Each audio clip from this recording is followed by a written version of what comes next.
What's up, guys? This is Derek from moreplatesmoredates.com. Today, I'm going to be talking quickly about 5 really big myths in bodybuilding that I see kind of widespread throughout the community, and I just want to dispel some common myths, rumors, sort of thing, and kind of shed some light on them for some people that may be unclear. Myth number 1, your workout wasn't good if you aren't sore the next day. So this is a big myth that a lot of people buy into. Being sore is a side effect of hard training, but it's not a necessity for growth. I could train you into the ground with the goal of making you not even be able to walk up the stairs the next day from soreness, but would that induce the most muscle growth possible? Probably not. More is not always better, and in training until your legs literally can't hold you up isn't a necessity. There's not one piece of research that links post-exercise soreness to muscular hypertrophy or enhanced strength gains. Being excessively sore is typically a side effect of not being recovered adequately, actually, and maybe a sign that you need to increase your protein intake. This doesn't mean that you're training too hard if you're sore, though. Yeah, just don't make it your top priority to train until your muscles are like crying and sore as hell. Myth number 2, you need to do nothing, absolutely nothing on your rest days to recover optimally. No, lying in bed all day and eating 6 times without exerting any energy whatsoever isn't going to equate to better muscle gains and better recovery. I actually use my rest days as the days where I do my cardio, regardless if I'm bulking or cutting. I just find it easier on those days because I don't have to do 2 things in one day.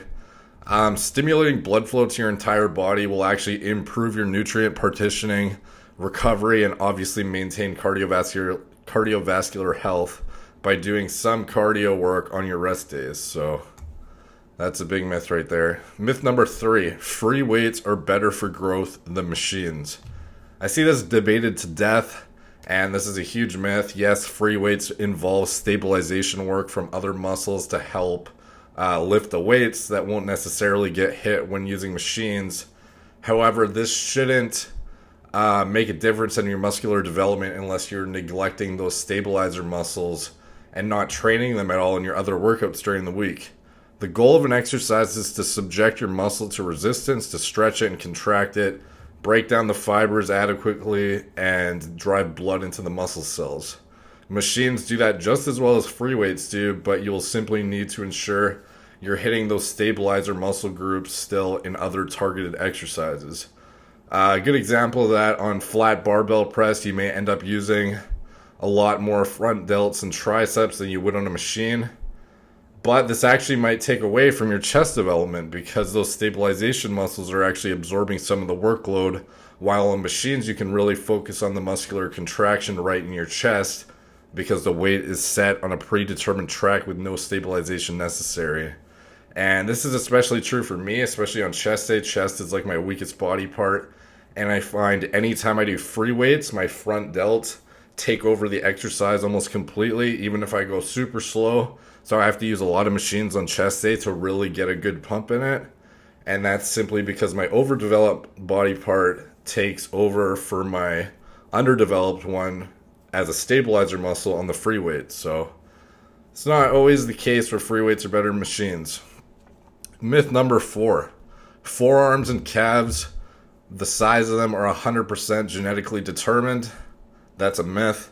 Well, I think they are definitely stubborn muscle groups. If you have small forearms or small calves, don't give up and assume you're doomed to like chicken legs or tiny forearms for the rest of your life. The main issue with these 2 muscle groups is that most individuals don't train them enough or with enough volume. They do like 1 exercise per week, once per week, and then whine about having crap genetics. If you have bad forearms, start doing like your deadlifts without your wrist wraps. Start doing farmer walks every other day. Start doing wrist curls. Use the fat grips. Those are great. Those big, I'll link them in my article. And you can use those in your bicep exercise to get crazy forearm pump. And training your forearms hard like you want them to grow, just like your other muscle groups you train hard. And they will respond if you're eating enough. to support that growth. Myth number 5, lift lighter weight plus higher reps while cutting to tone the muscle.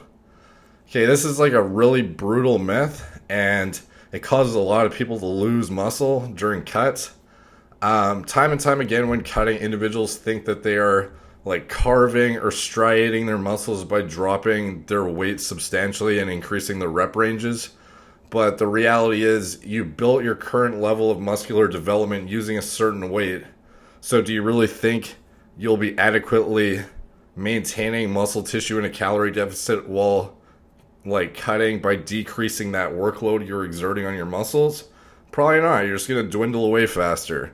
Your training during a bulk should be exactly the same as it is while cutting. Obviously, as your glycogen stores get depleted and you get leaner, you'll start to lose some strength, and that's okay and that's expected. But your goal should be to keep 100% of your strength on every single lift you do at the gym. And if you do that while cutting, you'll end up with a much denser physique that retains muscle much easier than you would if you started training much lighter in hopes that you're going to detail the muscle. So that's just 5 myths that I see commonplace in the community, and I just kind of want to dispel it for some people that might not know, or maybe you're just interested in watching the video. Thank you guys for tuning in and watching. Give me a thumbs up. Subscribe if you aren't subscribed. Go check out my blog, moreplatesmoredates.com, and subscribe on the right hand side. There's a subscribe bar where you can put in your email address and get special updates and offers. And thank you guys for watching. Speak to you soon.